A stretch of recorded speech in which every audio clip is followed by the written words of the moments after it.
ఈశ్వర, నేను నరుడున, దేవతన, పర్వతాన్న, ఈగన, దోమన, ఎవరికి కావాలి? శరీరం ఏదైతే ఎవరికి కావాలి?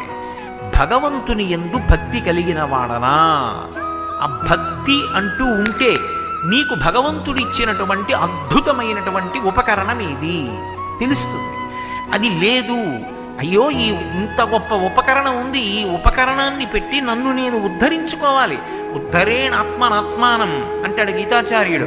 ఎప్పుడో నా ప్రాణం పోతుంటే నా కొడుకు నా ఎడమ చెవిలోకి వచ్చి నారాయణ నారాయణ నారాయణ అని తులసి నీళ్లు పోయడం ఏమిటి? నేను బ్రతికుండగా చెప్పుకుంటాను భగవన్నామాన్ని. బతికున్నంతకాలం భగవన్నామం చెప్పిన వాళ్ళు అంత్యకాలంలో పలకలేనేమో అని బెంగపెట్టుకున్నారు.